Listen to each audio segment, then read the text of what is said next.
You're listening to Neurodivergent Mates.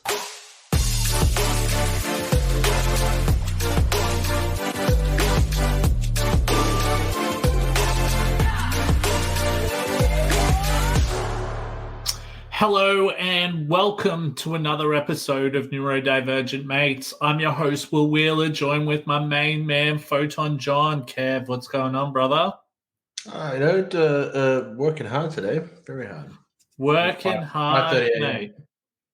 Oh, 5:30 a.m. you were up? Yeah. It was oh, a bit wow, of a day. Man. How you feeling? Yeah, good. I got a lot done. Heaps done, so that's good. Yeah, cool, man. You got to grab that ADHD flow when it's happening, you know? Yeah, true. I got to admit, I haven't done too many 5:30 starts in a while. I'm definitely more of a night owl. Like, I'll do stuff in my... So I have like morning depression, so I'll wake up and I'll feel depressed. So it's hard to get into the swing of things. Yeah. So a lot, my best times are in the evening and stuff like that. So that's where I get a lot of my, I suppose, motivation, all of that type of stuff. But it's cool. It's cool. How was your weekend? Yeah, good. Went and saw some friends' bands. Adjusting to seeing bands without being in one. That's weird. How about you? Cool. Just went for a drive on Sunday. Saturday it was a bit miserable and crap. Bit cold. So I went for a drive. Hadn't been sort of on a drive in a while, so it was just good to get out. It was a beautiful day. Went down to the beach. Had something to eat and, really enjoyed ourselves. So, but really cool. But anyway, we should get stuck into this. So today what we're going to be covering is stepping outside of your comfort zone, pros, cons, and tips. We have no guests today, so it's going to be Photon John and myself. You ready for this, Photon John? I reckon we can do it. I reckon we could do it too, mate. I reckon we can do that. But we definitely got some really cool guests coming up after this. We thought we might just do an episode. We enjoy doing episodes when it's just us. So, and it sort of tests us to see if we're on point type of thing with our knowledge and if we're learning from our guests. Yeah, totally. So what we might do just before we start, if you haven't already done so, this is your first time listening to us, please subscribe, like, and follow to all of our social media pages. We're available on TikTok, Facebook, Instagram, X, Twitch, YouTube, and LinkedIn. Also, too, if you're listening to this via podcast, you can check us out wherever you find your podcasts or wherever you listen to your podcasts. So it could be Spotify, iTunes, whatever that is. Also, too, if you are listening from there, please rate this show. Give us a review, and that would be really cool. Also, too, if you're listening to this via YouTube, please give it a thumbs up and subscribe as well. Photon John, did you have anything else you wanted to add on to that, my friend? I'm just glad I don't have to memorize that spiel. Yeah, man, I gotta admit, it's coming to me. It's coming to me, yeah. But you got it down pat these days, man.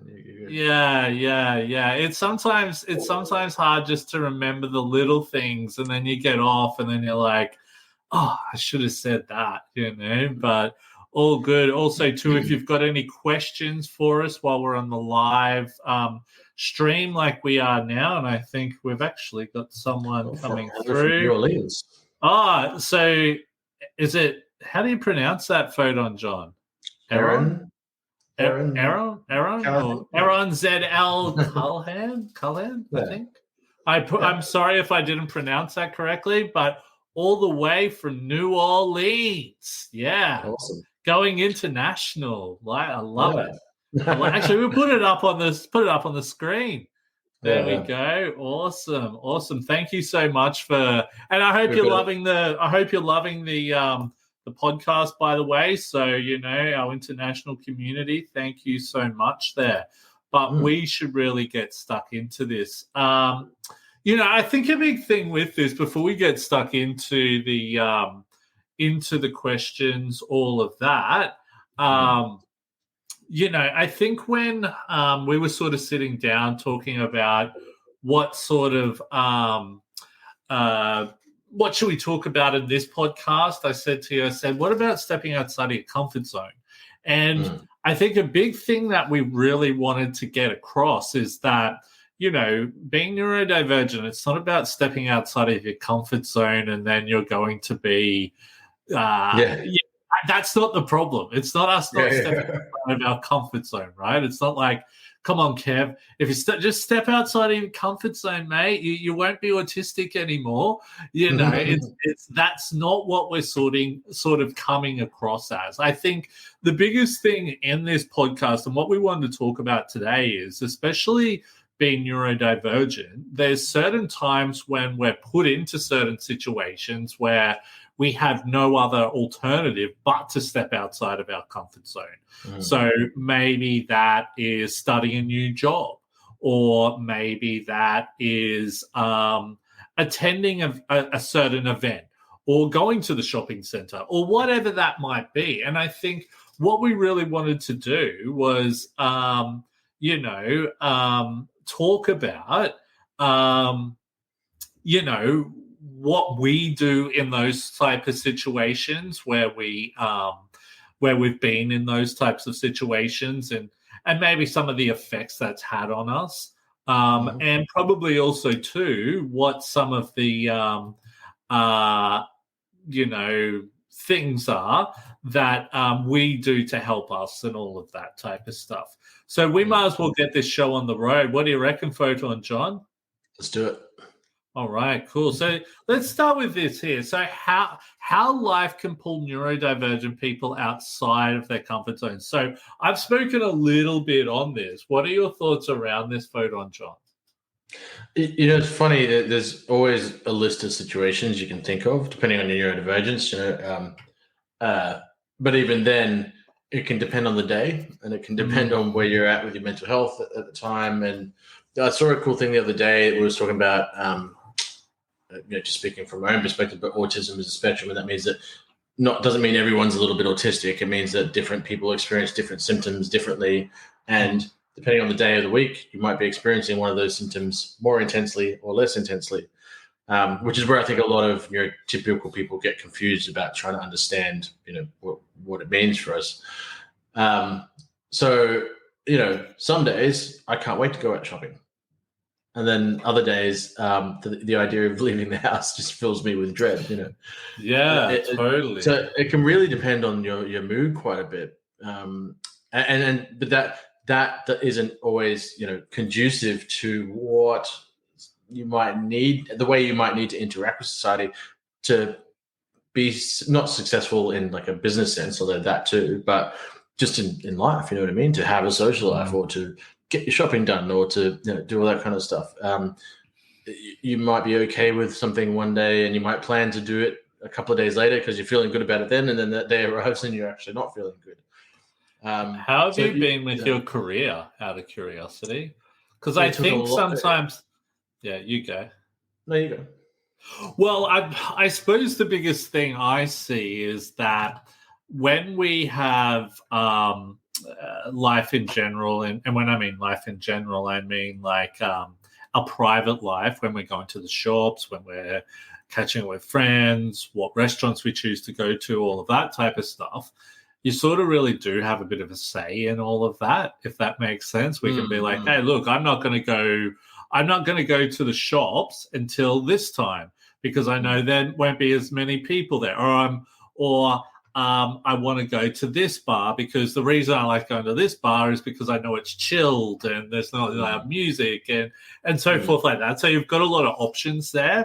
But sometimes when it comes to our careers, that's where it can be a little bit tricky, because maybe we've been put into certain situations where we're not being able to perform to our strengths.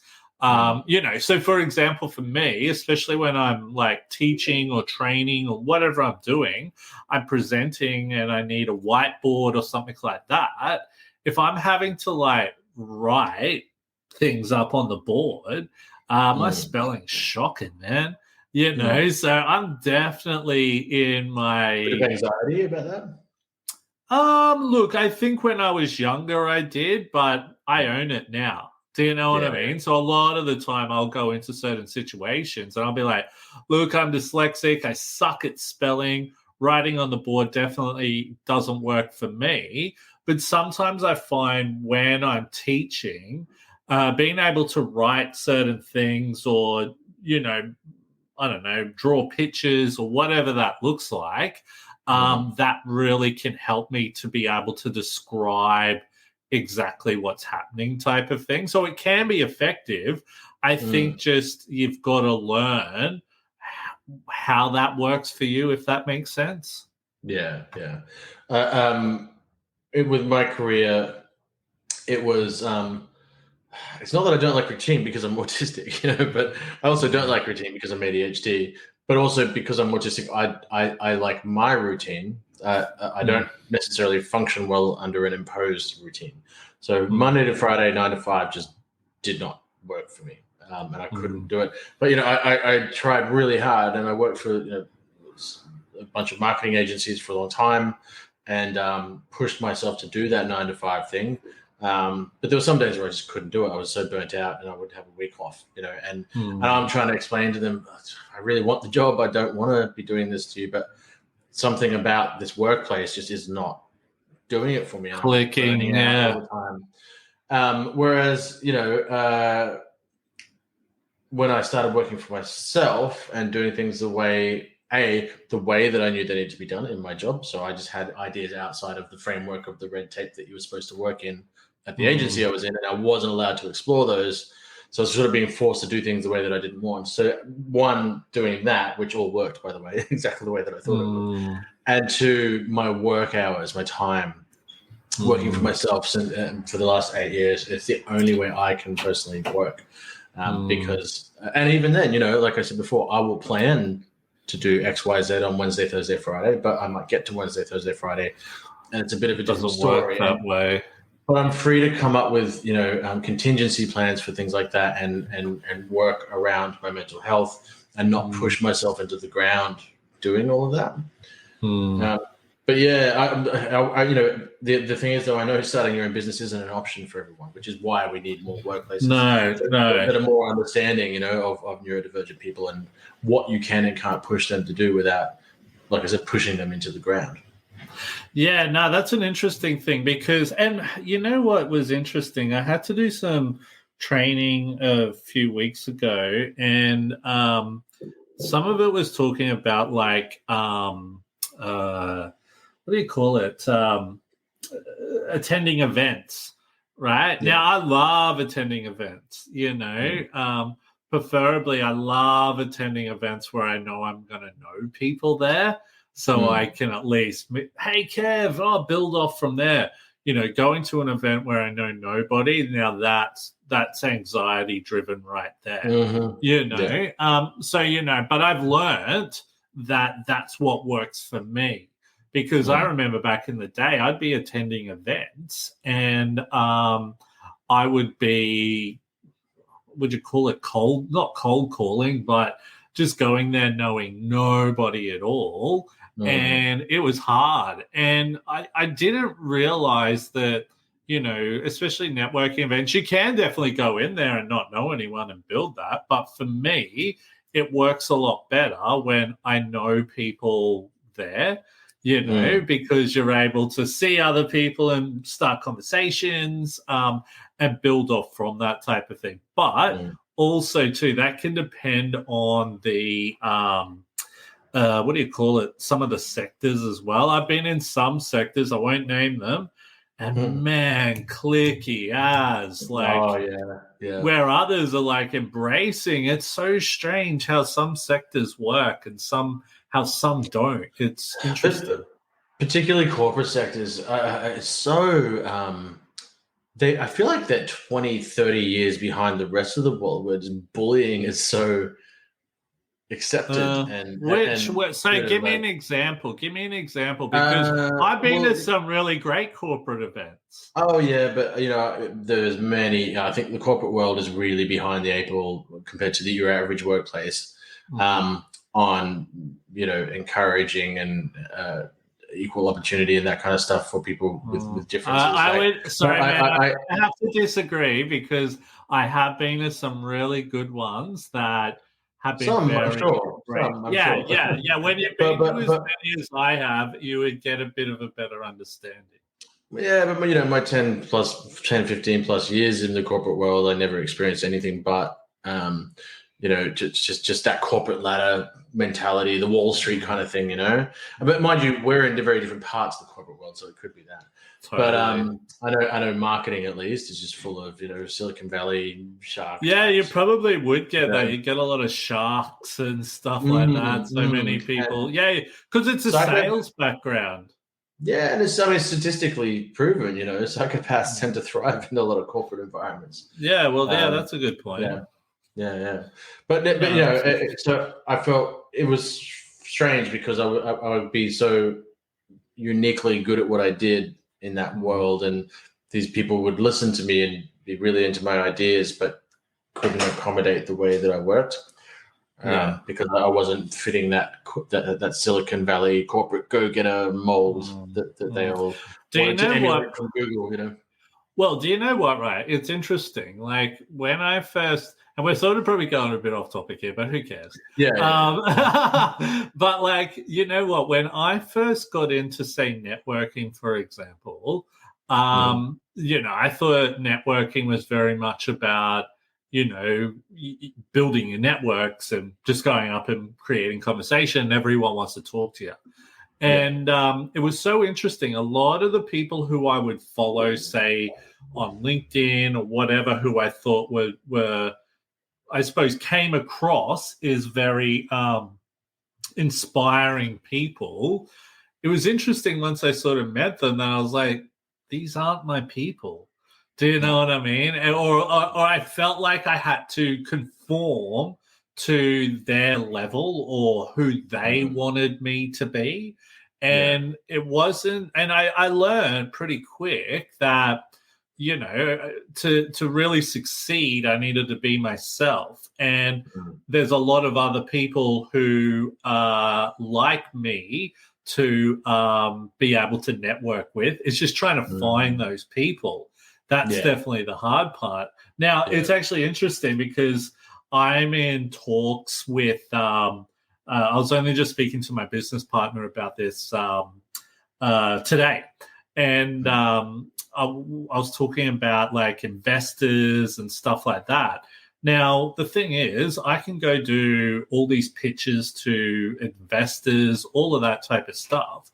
But at the end of the day, I would prefer to have an investor who is behind our vision rather than just trying to get an investor because they've got the money and want to see that return on investment. Don't get me wrong. I want to still see that. I still want to achieve that for the investors, but I really want them to understand and get behind the vision, if that makes sense, and why we're doing what we're doing type of thing. Finding that's interesting. Moralistic, altruistic investment that just seems to have been forgotten for a long time. You can still do something good and make a profit. It doesn't have to be. It's not some sort of binary choice. You know what I mean? You can care very much about it, but also think, oh, hey, I can make money doing this. A lot of people tend to be one way or the other. You know what I mean? Well, I think. Yeah. Well, if we're thinking about social impact and, doing stuff for good, all that, right? Don't get me wrong. There's a lot of people like, oh, you're trying to profit off it. It's like, yeah, hell yeah, man, I want to profit. Because when you can profit off something, you're able to actually do more. You're able to support whatever you're trying to do. You're able to do more. The more money you got, the more you can do. So, yeah, hell yeah. But I think coming back to what we're talking about, when we're connecting with the right people, stepping outside of that comfort zone can sometimes be a little bit easier. Do you know what I mean? Like, say, for example, Kev, like, let's say I said, hey, look, there's a networking event down in Sydney. Fly down and I want you to attend it. How would you be feeling? I'm filled with dread at just the idea of Yeah, exactly. But let's say I said, Kev, come Yeah. down to this networking event. I'm going to be there. I know half the people who are going to be there. I'll be able to introduce you to a lot of people. Just stick with me the whole time. Do you know what I mean? How would you feel then? better. Still outside of your comfort zone, but yeah. if You that know, needed to happen, we could do it. exactly. I remember we were talking a while back, and you were like, "Oh, maybe you could talk at something," and I was like, I don't know about that. I don't like. And you were like, "Well, what if we sat down together and I interviewed you, and that's the way we did the talk?" And immediately I was like, "Yeah, that's fine. Yeah. But can I just say as well, Kev, you're now doing talks without me. Hmm. Am I correct? I'll do do you a know panel. what I mean? I have no problem doing a panel. If you want me to get up and speak by myself. Okay, no, but but there you go. There you go. You're right. I think that's a perfect example of finding what works well for you. Do you know what I mean? So the panel obviously works well for you. But don't get me wrong, man. I bet you still felt quite nervous sitting on a panel, right? To begin with, but it was a panel, about this topic. So I was, they gave me a STEM toy. They asked everyone how the lights should be so that everyone would feel comfortable. They made sure the sensory environment was good, and most people there were neurodivergent. So I felt pretty, at ease. What if those people on the panel were like world-leading doctors and stuff like that? Would you be a bit nervous there? Yeah, then I'd have massive imposter syndrome. Actually, at that point, it doesn't even feel like syndrome. It's like I am just not meant to be. Well, to tell you the truth, man, those are the type of people I'm on panels with sometimes. Do you know what I mean, man? And yeah, it does feel like that, especially when they're going really in depth and you're thinking, holy crap, man, like their answers are way better than mine. How am I going to make this sound better? You know what I mean? And it can definitely be like that. But, it definitely comes with time. But let's move on. Damn, man, we went well with that question. But ways that stepping outside your comfort zone can be difficult. I feel like we've already covered this kind of. Yeah, we sort of covered that, didn't we? Yeah, maybe we could move on to the next one, eh? Mm-hmm. So how about we look at this one? Ways that stepping outside your comfort zone can be beneficial. Do you want to go first, Kev? Yeah. So, we had this conversation when we were coming up with these points. I would caution anyone who's neurodivergent to be comfortable and kind with themselves whenever they're thinking about doing something that is outside their comfort zone, and be aware of how they work and what they might need to make that a beneficial situation. However, with that said, there have been times, although I didn't appreciate the way that I was forced outside my comfort zone, but where I've discovered that I was really good at certain things that I never would have discovered if I hadn't tried or been forced. And I don't endorse the way that I was forced through certain work situations, even though they knew that I was uncomfortable. But there've been other times, that I learned from that and have entered outside my comfort zone in ways where I feel more secure and that I have support in place, where I'm just like, oh shit, this is something I've never done and I'm really good at it. And whether it be business or music, I did nothing but play guitar and sing in every band I was in for years. And I had that guitar as like a security blanket, right? And then I got asked to just sing for a band. That was the band that I was in for 5 years, Gutter Fire. And I was terrified, at first. Yeah. But then I tried that whole, I've spoken about it on the podcast before, exposure therapy thing. I was like, all right, first gig, jumped straight in the crowd. And so I jumped off the stage, into the crowd, stayed there the whole set. And then after a while, discovered this whole new way of doing music that was really satisfying. And I started connecting with people musically in a way that I never had before. So there's just so much stuff you don't know sometimes until you really push yourself. And I've seen the years we've known each other, the amount of different ventures you've pushed into, trying to find what would would really make you feel good and work well for you before you eventually landed on Neurodiversity Academy. But I always admired that you would just jump into anything that you felt might be a cool new venture. Yeah. And Yeah, it definitely was. led you where you are now. Yeah, definitely nowhere near where I want to be, but it's getting there. But yeah, it is. But in saying that, and I often say this, especially with me as an individual, and I don't like to talk myself up, but I think this proves the point. That's why I do it. Yeah. The thing is that I remember back when I was really trying to push neurodiversity in like workplaces, in diversity and inclusion settings, all of that. I would be going into diversity and inclusion because it's now called like DE&I, so diversity, equity. No, D, something like that. Yeah. Diverse. So it's now called diversity, equity, and inclusion. Yeah, that's what it's called now. So it used to be just called D&I back in the day, like diversity and inclusion. Now it's diversity, equity, and inclusion type of thing. But anyway, that's a whole nother podcast we could go into. Yeah. But I remember like I first moved down to Sydney, and I knew a few people down this way, but I didn't know people in the big corporate sector, right? I didn't know. I'm thinking EY, Deloitte, the big companies, right? And I'm like, okay, I need to start putting myself in front of these people. Now, I would be going into these events not knowing anyone. Back in those days, now this is probably going back 10 years ago now, no one was talking about neurodiversity. No one knew what neurodiversity was back then, right? Yeah. So I'm going into a room not knowing anyone, having to share I'm dyslexic because I didn't know I was ADHD at that point. And then trying to sell them on neurodiversity and all this, that was definitely stepping outside of my comfort zone. Absolutely.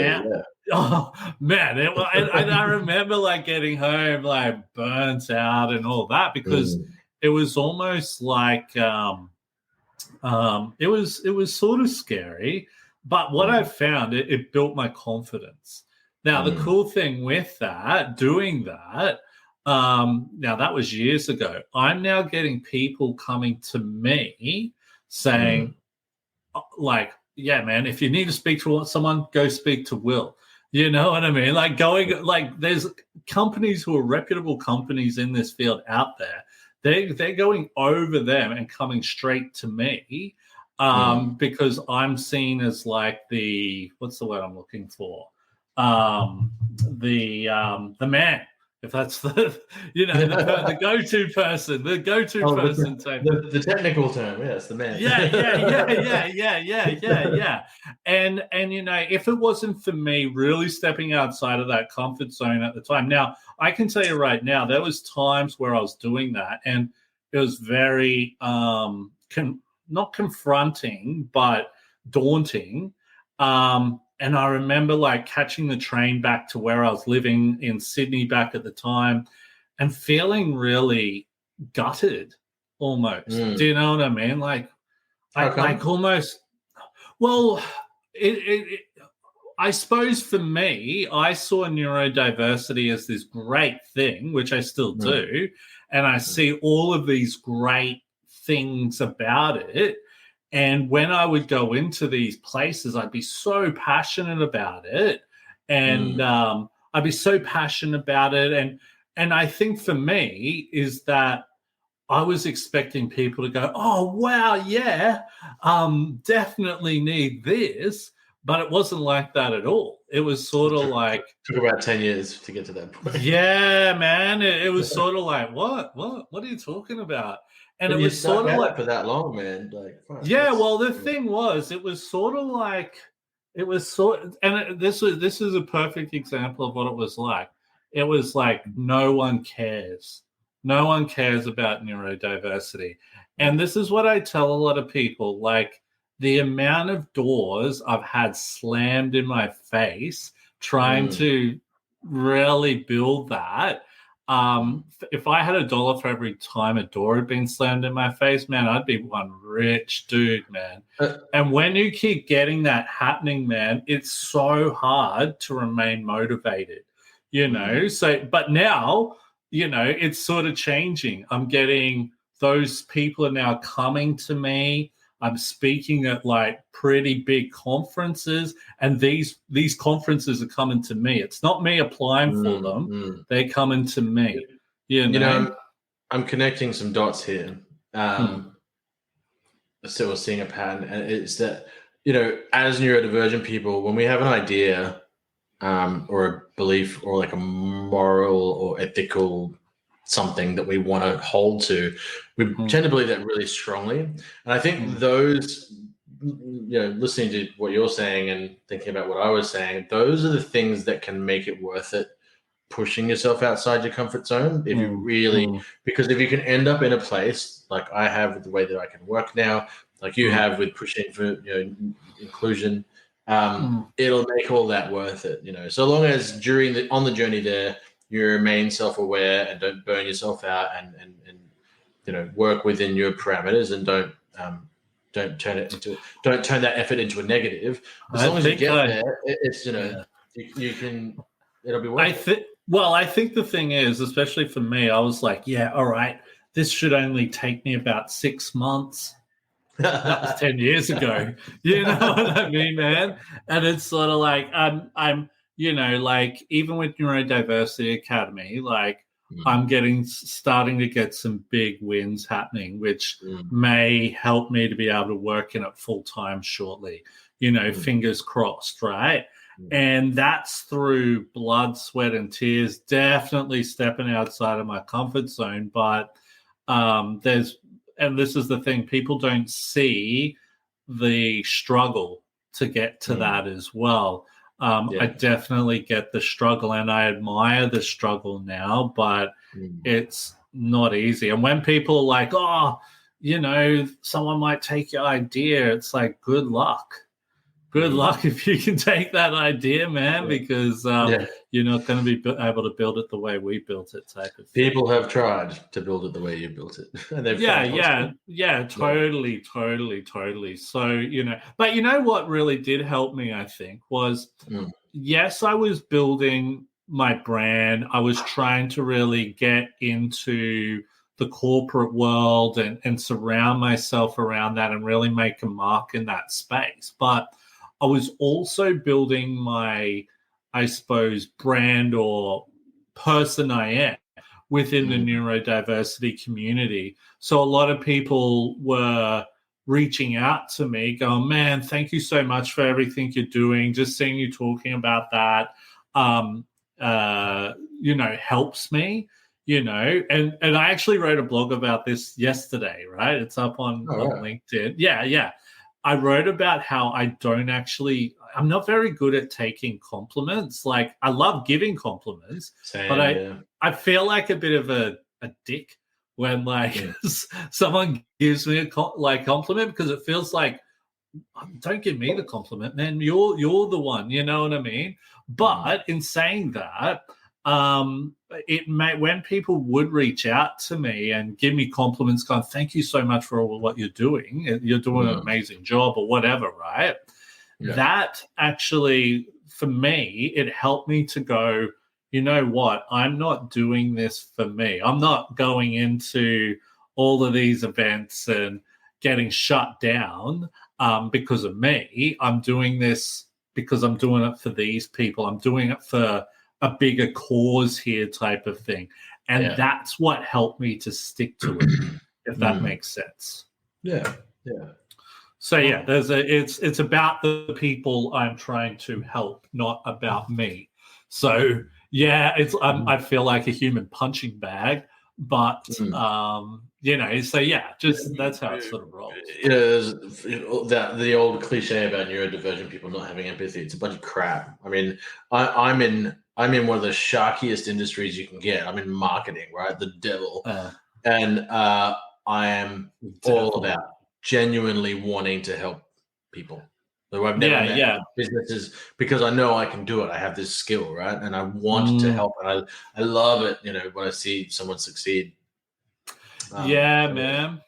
Yeah. And I think, when I first got into business, it was hard to see other people succeeding, and I'm being truthful, because I wanted to be where they were, but I've really gotten to a point now where, where I am sort of like, you know what, man, I'm all for those people succeeding. If they can do it, that gives me the motivation and drive to do it as well. But there's no problem with having a bit of personal ambition. You know what I mean? There's nothing wrong totally. With that. It's another thing that's not binary. It's it's not either altruistic or personal. It can be a combination of both. Just got to get the combination right. And sometimes that can be the drive. Sometimes I think that can be the drive. Well, maybe it's the spark that gets you started, and then after a while, you sort of shift more towards the wanting to help people side of things. Yeah, totally. But moving on from that, so for you, are there specific tools that we can use / have used to cope with having to be outside of our comfort zone? I will very badly repeat something. Alcohol. No, I will very bad. Well, in moderate amounts in social situations, yes. Otherwise, totally, it'll make that situation worse if you don't. Well, yeah. No, I will very badly repeat something that the person who diagnosed me taught me, which is she told me to draw a ladder, and at each step of that ladder, just think about the things that sit down and think about it, because a lot of the time we just haven't thought about it. The things that you start to experience as you're approaching burnout, right? And make that list, memorize that list, be aware of that list, learn to see those things when they start to happen, right? Because going outside your comfort, sometimes just getting up and speaking to the person at the corner store while you get your coffee can be a draining experience. Going outside your comfort zone to try something really outside is going to take more of that energy level. So learning your signs is really important if you're going to do this stuff, because you could burn out a lot more quickly, and for that reason you might not see it coming at all, or you might not see it coming as far out. So those tools were really important for me in learning to do these things, and accepting that I have limitations. For a long time, I didn't want to accept that. I was like, okay, I'm different, but no, man, I don't want to feel termed disabled, But it wasn't until I started to understand that some things I just can't do, or some things I just operate differently with, that I started to thrive, because I learned to work with what I had, and I wasn't trying to pretend to be something that I'm not. So anyway, come up with a list of things that trigger you towards burnout, or a low mental health point. Have them in your brain, in the back of your mind at all times, so when you're going to do something taxing, you know when to pull back, and you know when to just chill. I like this week.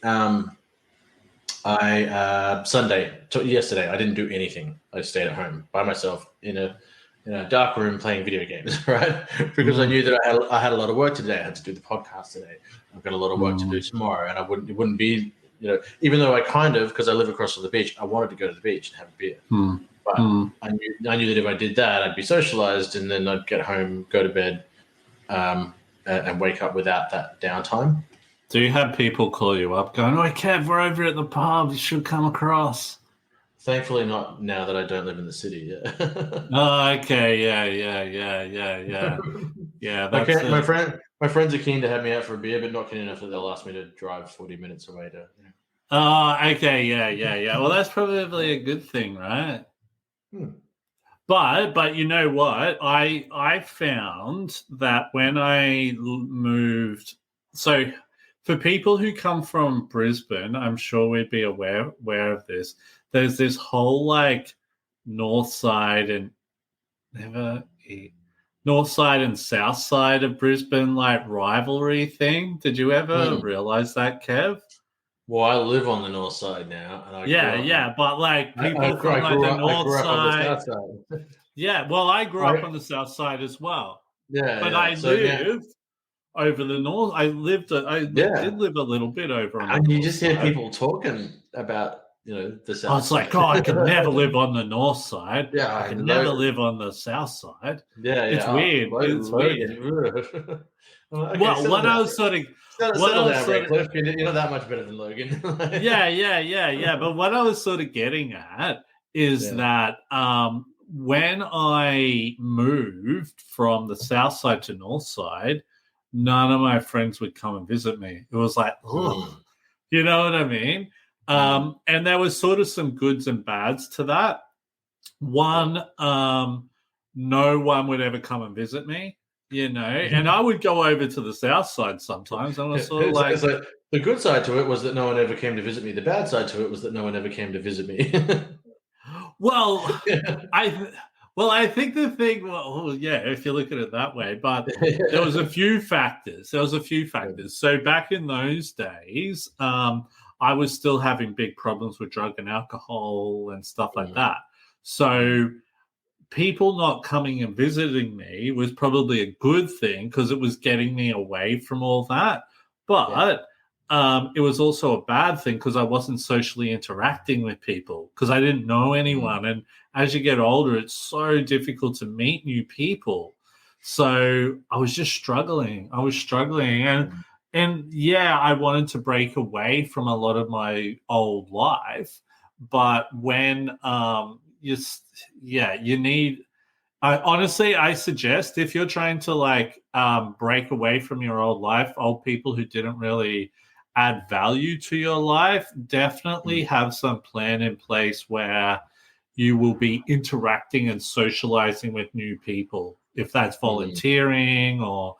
whatever that might be, definitely start having some plan in place, But, because but it can get pretty lonely. but not a random thing. Something that you're Well, interested in. probably a regular, Where yeah, yeah, something where that don't just yeah, go and like like start picking up rubbish because you want to meet people, but you hate picking up rubbish. yeah, yeah. Do But something also because you're passionate about it. don't join a yacht club if you're a musician. You know what I mean? Like you're probably not going to meet Yeah. the kind of people that you would need to meet. You know what I mean? Well, yeah, definitely that. Or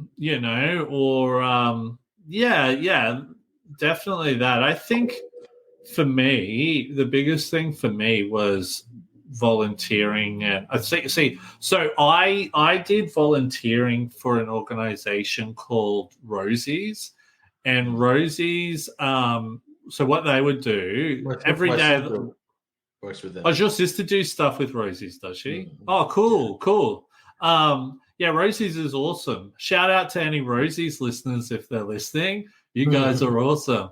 But they Mm. are. Like the thing was, I remember for me, I was like, okay, well, what I want to do, I want to try and keep myself busy on Saturday night so I'm away from having to go out and drink or having to go and hang out with people who are just going to drink, So for me, I was like, okay, well, why don't I do something that doesn't involve drinking and will keep me busy all night?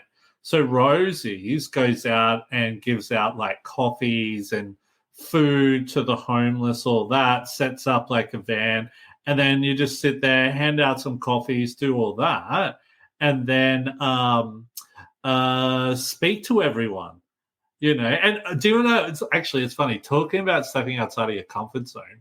When I first did that, I was so nervous and especially like serving like coffees to people because it's like in my mind, I was thinking it was like I was working at a coffee shop, customer service and all of that, right? And I'm thinking, oh man, I don't want people to abuse me and stuff like that. But once I got into it, I was like, hey, this is actually all right. How many coffees how many things do you want, mate? 2? Yep. How many sugars? Yep. here you go, mate. Do you want some milk? Yep, cool. There you go. And it was easy, But to start with, man, I was packing it, But it helped me. And I met lots of cool people. And, before that, I thought that if you did volunteer work, you were a wanker or something. But people who do volunteer work aren't wankers at all. They're rad. Sorry, man, you're on mute. You must have muted your mic. Weird. Having been a person who lived on the street, we very much appreciated the work of people like Rosie's. Yeah, man.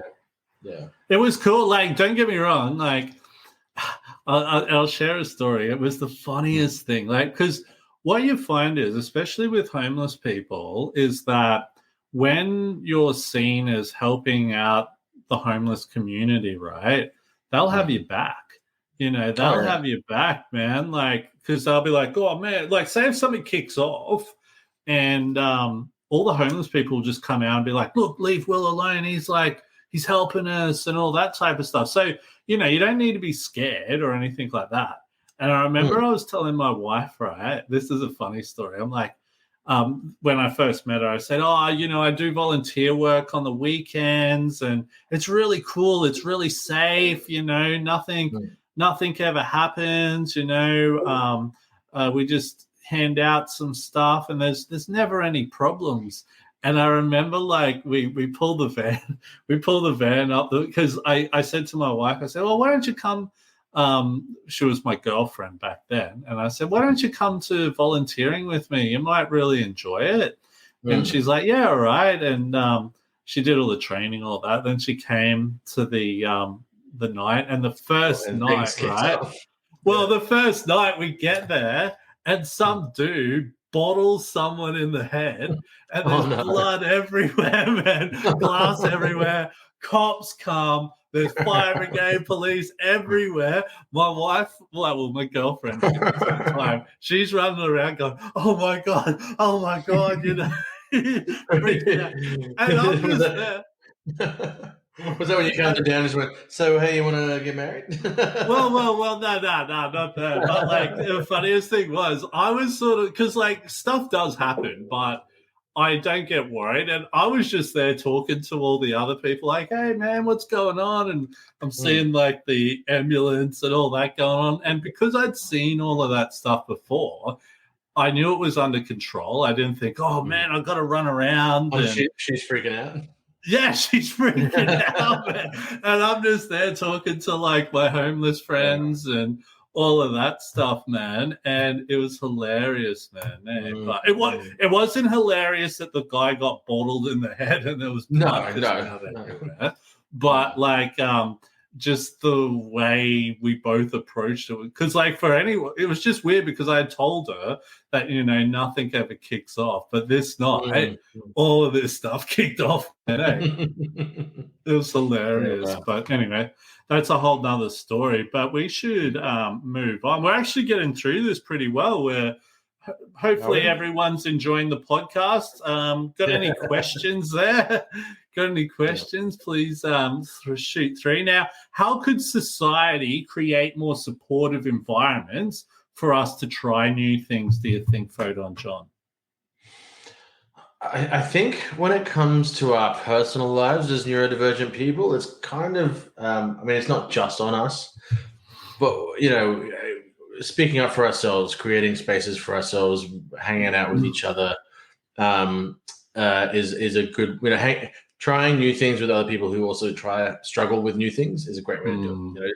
Trevenges, we interviewed Agnes Abelson months ago about young autistic kids being taken out to travel together because they're all going to have at least somewhat similar experience of trying these new things and going these new places. Well, so there is that. But I think, again, also just broad societal education being better on neurodivergence will create more spaces and understanding for us when we do go outside our normal spaces and try things. Yeah, totally. Definitely when people are mindful of that type of stuff is cool. And I think as well, having friends who are mindful of that as well. So it might be like, hey, Kev, let's go out. we're going to like this cool disco bar down here, and maybe for me, the thought of, and I'll give you an example, and this is nothing against my sister-in-law, Angie. We love you. This isn't nothing against you, but it was funny, right? Like I remember when my wife and I got married, we afterwards we said, because we just had a lunchtime lunch and all that. It was just a very small affair, and we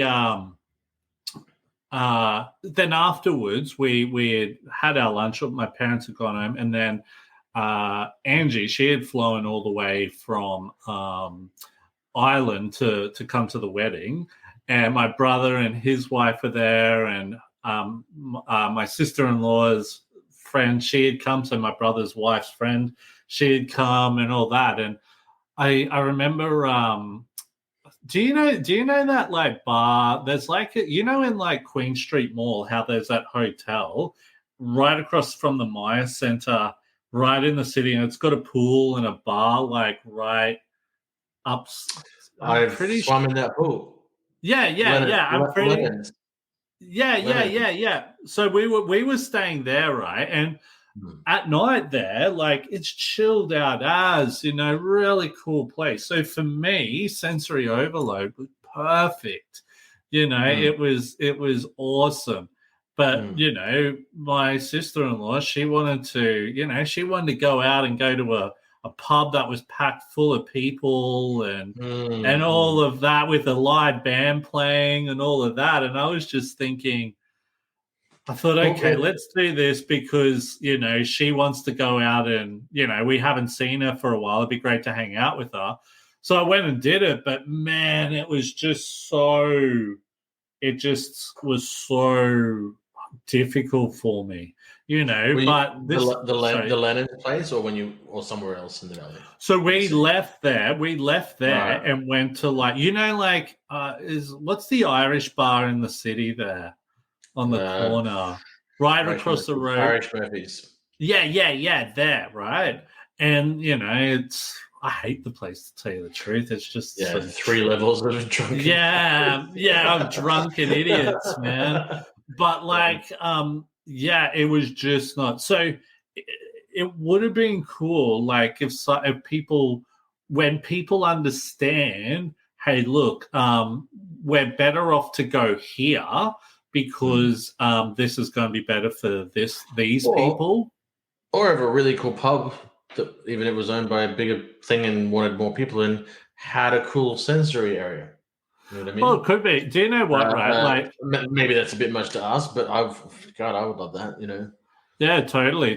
I think as I'm older, I don't enjoy being in places with like fully loud live music and stuff like that, Well, I'm a musician, so but I can tolerate that. You know what it is for me, when I'm getting massive sensory overload in a loud club and there's a live band on, and I don't mean no offense to cover bands, but just for me, it doesn't fix my sensory issues. A band, and I'm watching music either that I know well because of a friend's band or whatever, and it's just a band I haven't seen that I really like. It just drowns everything else out, and I'm in this loud environment where I can focus on one thing. And that's such a rare thing for me to be able to do that. Well, yeah, why I enjoy it. Yeah, like if I was to go to a Tool concert or I know Korn or whoever, right? I know their songs. I'd be able to get into it. I'd be able to focus on it, right? But when I'm going to other things and it's just noise, I'm just like, oh my god! And they're just playing, they're just playing fucking 500 miles by the pretend. Man. That's a different situation, I just can't do that shit anymore, man. I just can't do it. Even thinking about it right now. Dropping a couple of F-bombs this episode. I'm not sure what's wrong with me. You need to lay off the beers, my friend. You need to lay off the beers, mate. I'll throw you off. I'll throw you off the podcast, mate. It's only 2, my friend. It's only 2. But no, it's all good. It's all good. But I think the other thing was I've been going through a process of unmasking recently. Yep. selectively in certain situations because I don't even exactly know what that is for me. But I have a certain small select group of friends who I went out with for the first time a while back, and I just said, "Look, prepare yourself, all right? I'm not gonna pussyfoot around anything. I'm gonna be straight up about how I'm feeling, what I'm thinking, what I'm okay with, what I'm not. I'm gonna try to be pleasant about it, but I'm just gonna be straight." And one guy put it to me so well. He's like, "Okay, so you just need us to listen." And I went, Yeah. "Yes, I need you to take what I say to you seriously, and Okay. That's accommodate that." interesting. That's interesting, right? Mm, If say if we were to go out, right, what mm. does you unmasking look like? That's what I'm Uh, interested even if in. it is a situation like we're talking about, like a live music venue, I might like it Mm. for 1 second, and then something about the next song that the band plays strikes me wrong in my ears, or the lighting is off, or I Mm. buy a beer and the taste is strange, or someone I barely know who met me at a gig once is trying to be my absolute best friend in the world, and they're in my ear.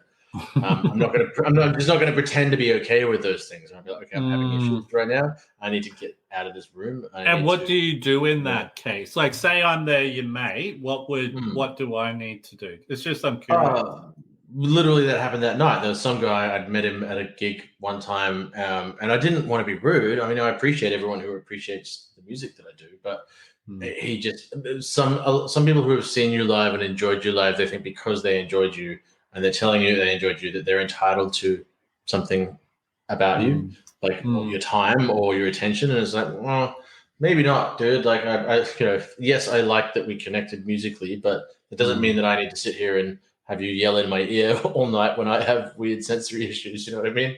So my friend literally just stepped in and distracted him and let me walk away. He Yeah, just cool. gave me that time to go in the corner and be by myself for a bit. And Yeah. there was a night recently where I was just like, I thought I wanted to do this, but I don't. And so my best Mm. friend and one other friend were just like, okay, we'll take him out. You guys have a good night. And we went somewhere else that felt better. Mm. Mm. Mm. Um, Mm. and I felt like a bit of a burden almost at the same time because I'm like, oh, you guys kind of have to support me. But I was just like, I'm just navigating, figuring it out, and they're supporting me in figuring it out, and I can figure out my own ways to deal with this stuff. Do you know what I used to do? I used to just leave and not even tell my friends, and then be like, "Where did you go?" I'm like, "Just had to leave, man." They call that And phantoming. people thought, yeah, and people thought I was rude, but sometimes I just was not feeling it, and I didn't want to enter back into that environment, and then Mm. have to do the whole like saying goodbye to everyone and all that. So it's easier just to leave. Do Well, you know oftentimes what I mean? when you're having a difficult time for whatever reason, and you try to be polite and say goodbye to everyone, you don't leave for another hour or two. Like Yeah, totally, man. it's So it's best to just just get it cut and run. Yeah. yeah. It just depends on the situation, type of thing. Just depends on the Mm. situation. But I Mm. tell you what, man, I'm pretty sure we haven't covered all the questions, but we've covered a fair bit there. What do you reckon, Photon John? What do you I think think of the show today? I think it was really good. I like having a chat just us two every now and then. Yeah, it's good to just have a bit of a chat. It's not so formal. We're just sort of Mm. having a bit of a laugh. Mm. It sort of makes it for a feel like a bit of a different podcast when we just get on and talk. Do you Honestly, reckon? when it's just us two, it feels a little bit like therapy sometimes, in a good way. Therapy, man. There you go. Yeah, I wasn't It thinking feels about cathartic. like that, but I think Mm. it's just good to just chat about stuff because I suppose when we've got other people on the podcast, Mm. it's about them. Yeah. You know what I mean? It's pretty much about them a lot of the time. So we're really controlling the narrative of how it's sort of going, all that. But when it's Yeah. just us, we're sort of just getting on here and just Chatting. speaking. Yeah, And totally. for any listeners who might not be aware, we've been going for about 2.5 years now, I think, or something like that. Over Yeah. two. Into our third Right, season. And sorry, we are probably about 2 episodes away from our 50th episode. We always forget. yeah, So we we're always forget this almost stuff. at our 50th. We're almost at our 50th But episode. But for people who might not know, the whole idea around this was just trying to normalize conversation, because Will and I were just having meetings about other stuff, and we were having these conversations. We were like, man, we should really turn this into a podcast, like a Yeah, totally. conversation. Well, yeah, and you know what? I'm often getting on calls with people and having really out there conversations. I'm like, damn, man, we should have. And even when, like, for our listeners, like, when sometimes before the podcast starts, we always start 15 minutes before the actual episode starts because we want to test things. And then normally the guests we start getting into conversations. And I can tell you what, a lot of those conversations are awesome. And they're just they're not recorded. And a lot of the time we're like, hang on, hold your thought. We've been having some really kick-ass conversations here. Yeah. Let's save it for the podcast type of thing, which is quite and sometimes funny. after as well. Yeah, true. Well, sometimes we've stayed on like an hour after the podcast and kept on talking. But anyway, man, we should finish it there. What did you think of that one, Photon John? I was pretty happy with that. Yeah, nice. Hell yeah. So for anyone who's been listening and you haven't already done so, make sure you subscribe to all of our social media platforms. Also, too, if you're listening to this on our podcasting platform, please subscribe to the podcast. Give it a thumbs up, rate it, write a review. Only if it's a positive review. Don't give us a crap review. If it's crap, don't listen.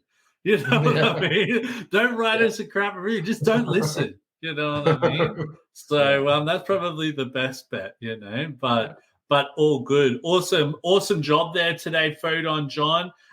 Thank you for all of our listeners. We've actually got some really good guests coming up shortly. We're in talk. What was some of the guests you were thinking about getting on shortly, Photon John?